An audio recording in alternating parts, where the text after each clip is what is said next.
শুরু করছি সেই করুণাময় মহান রব্বুল আলামিনের নামে, যিনি অতীব দয়ালু ও মেহেরবান।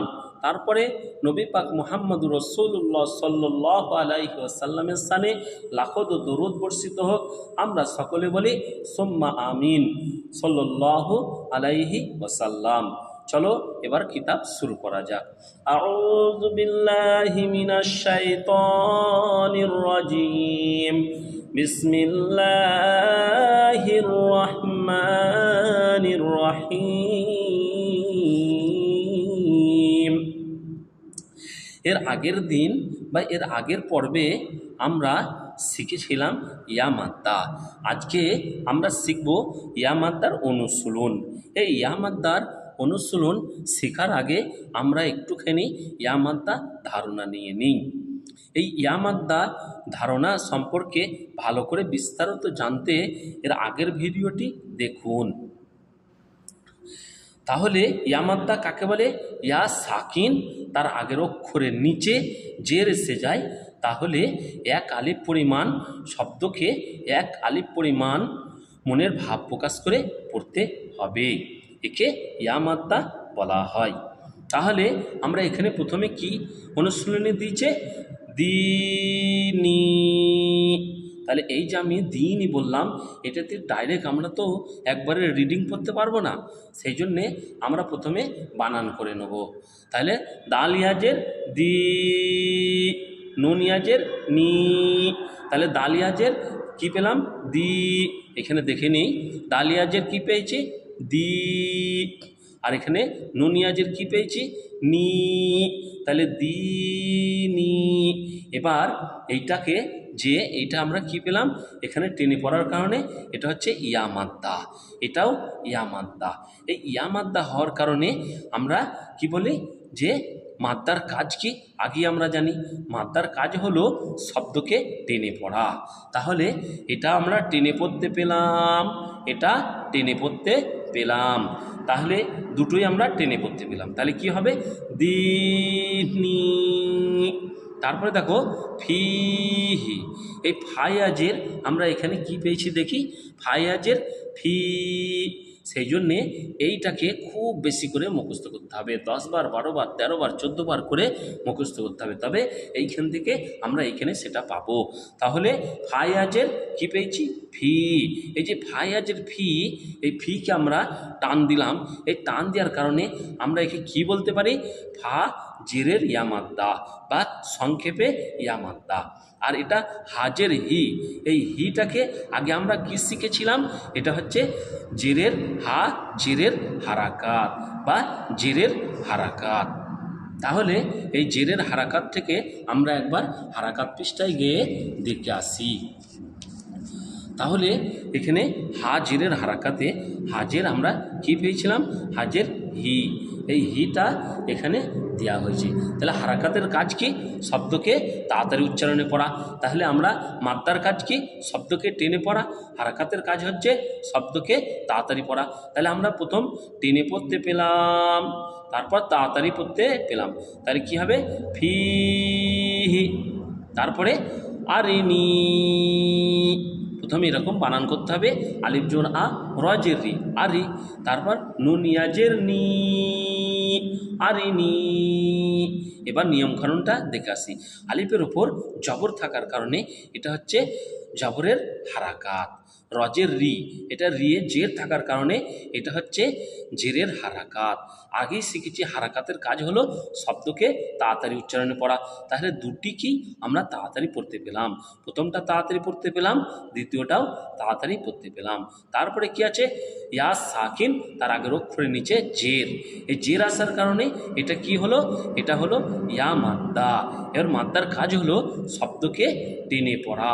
তাহলে আমরা প্রথমে কি পেলাম? তাড়াতাড়ি পড়তে পেলাম, তাড়াতাড়ি পড়তে পেলাম, তারপর টেনে পড়তে পেলাম। তাহলে একত্রিত করলে আরিনি। কেউ যদি পড়ে আরিনি, তাহলে এটা ভুল হবে। যেরকম আমাদের এখানে মাদ্দাকে ভাব প্রকাশ করে পড়তে হচ্ছে, সেরকম হারাকাতের পক্ষে উল্টো। তাহলে হারাকাতের পক্ষে বিপরীত। হারাকাতে কোনো রকমের ভাব প্রকাশ পাওয়া যাবে না। যেমন আরি, আরি, এরকম যদি একটু ভাব প্রকাশ পেয়ে যায় তাহলে ভুল হয়ে যাবে। তাহলে আরিনি, মাদ্রার ক্ষেত্রে সম্পূর্ণ ভাব প্রকাশ পেতে হবে। তাহলে আরিনি কিতাবি, তাহলে প্রথমেরটা কি আছে জেরের হারাকাত, তারপরটা কি আছে আলিম মাদ্দা। তাহলে তা আলিফ জবর, তা আলিফ তার আগের অক্ষর মাথায় জবর এলে কি হয় আলিম মাদ্দা হয়। তাহলে আমরা আলিম মাদ্দাটা দেখে আসি। তা, তা আলিফ জবর তা, তাহলে এখানে আমরা তা আলিফ জবর তা পেয়েছি, এই তাটা এখানে। তাহলে কিতাবায়াজের বি, তাহলে আমরা একটি হারাকাত পেলাম, একটি আলিম মাদ্দা পেলাম, একটি ইয়া মাদ্দা পেলাম। এইগুলো আমাদের অন্তরের মধ্যে দেখা মাত্রই মনে মনে ভাবতে হবে, এইটা তাড়াতাড়ি পড়তে পেলাম, এইটা টেনে পড়তে পেলাম, এটি টেনে পড়তে পেলাম। তাহলে একত্রিত করলে কিতাবি এবং ভাব প্রকাশ করতে হবে।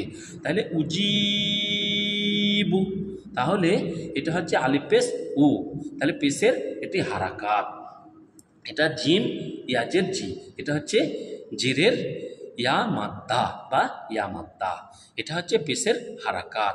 তাহলে এইটাকে কি কাজ হবে, প্রথমে আমরা টেনে পড়তে পেলাম, প্রথমে আমরা এটাকে তাড়াতাড়ি পড়তে পেলাম, তারপরে এটা টেনে পড়তে পেলাম, তারপরে এটা তাড়াতাড়ি পড়তে পেলাম। তাহলে কি হবে উজিবু। এবার এইগুলো কতবার পড়তে হবে 10 বার 12 বার 13 বার করে পড়তে হবে উজিবু। এরপর আসছে ইওয়ারি, তাহলে প্রথমে আমরা বানান করে নিই, ইয়াপেস ইউ হবে, ইয়াপেস উ বললে চলবে না, ইয়াপেস ইউ, তারপর আলিফ, তারপর ওয়াও আছে, তাহলে ওয়াও আলিফ জবর ওয়া, এটা যেহেতু আলিফ মাদ্দা। আর র ইয়াজের রি, তাহলে ইওয়ারি। তাহলে এবার কোনটা মাদ্দা কোনটা হারাকাত আমরা দেখে নিই। পেশটা হচ্ছে পেশের হারাকাত, আলিফটা হচ্ছে আলিফ মাদ্দা, এর রেটা হচ্ছে জেরের ইয়া মাদ্দা। তাহলে প্রথমেরটা আমরা তাড়াতাড়ি পড়তে পেলাম, তারপরটা আমরা টেনে পড়তে পেলাম, তারপরটা আমরা টেনে পড়তে পেলাম। তাহলে একত্রিত করলে ইওয়ারি, তাহলে মোটামুটি আমরা একটু ধারণা পেলাম। তাহলে মিম মাফাতিহু, এটা বানান করতে হবে মিম জোর মা ফাল জোর ফা, তাহলে একত্রিত করলে কি হবে মাফা তায়াজের তি হাফেসহু মাফাতিহু। এবার আমরা এই যে বানান করছি, এই বানান করার সময়তেও আমরা তাড়াহুড়ো করলে হবে না, যে মিম জোর মা ফাল জোর ফা মাফা তায়াজের তি হাফেসু মাফাতিহু এরকম পড়লে চলবে না।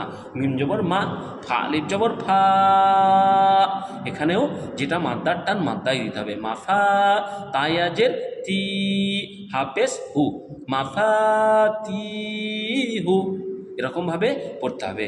তারপর দেখো রজিকিনা, তাহলে র আলিফ, এটা হচ্ছে আলিম মাদ্দা, এটা হচ্ছে জেরের হারাকাত, এটা হচ্ছে ইয়া মাদ্দা, এটা হচ্ছে জবরের হারাকাত। তাহলে প্রথমে আমরা টেনে পড়তে পেলাম, তারপর তাড়াতাড়ি পড়তে পেলাম, তারপর টেনে পড়তে পেলাম, তারপর তাড়াতাড়ি পড়তে পেলাম। তাহলে একত্রিত করলে কি হবে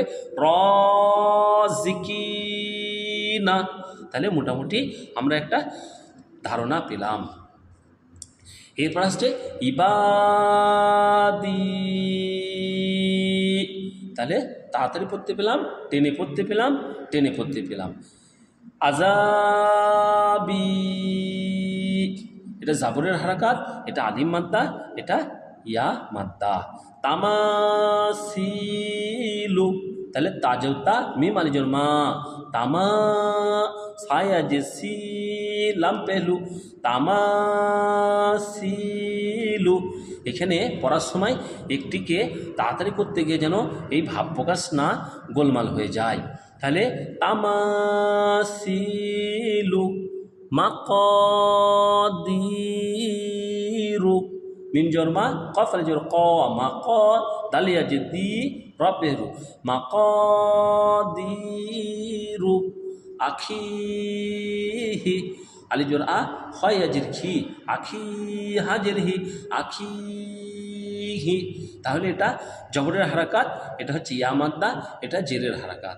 তাহলে আমরা কি পেলাম, এটা তাড়াতাড়ি পড়তে পেলাম, এটা টেনে পড়তে পেলাম, এটা তাড়াতাড়ি পড়তে পেলাম। তাহলে আখিহি বানিহি, বাজুর বা নুনিয়া যে নি বানি হাজের হি বানি এবার এইগুলিকে 5 বার 6 বার 7 বার করে পড়তে হবে। চলো আর একবার আমরা দেখে আসি। এবার এই অনুশীলন দেখার আগে ইয়া মাদ্দা কাকে বলে? ইয়া সাকিন তার আগের অক্ষর নিচে যদি জের এসে যায় তাহলে একালিক পরিমাণ টেনে পড়তে হবে। একে সংক্ষেপে বোঝানো হলো, একে বলা হয় ইয়া মাদ্দা। তাহলে এর কাজ হচ্ছে টেনে পড়া।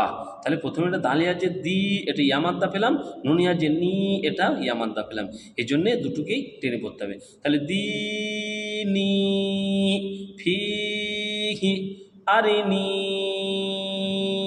আরিনি কিতাবি উজিবু উজিবু ইওয়ারি ইওয়ারি মাফাতিহু মাফাতিহু রাজিকিনা রাজিকিনা আযাবি আযাবি তামাসি সরি আযাবি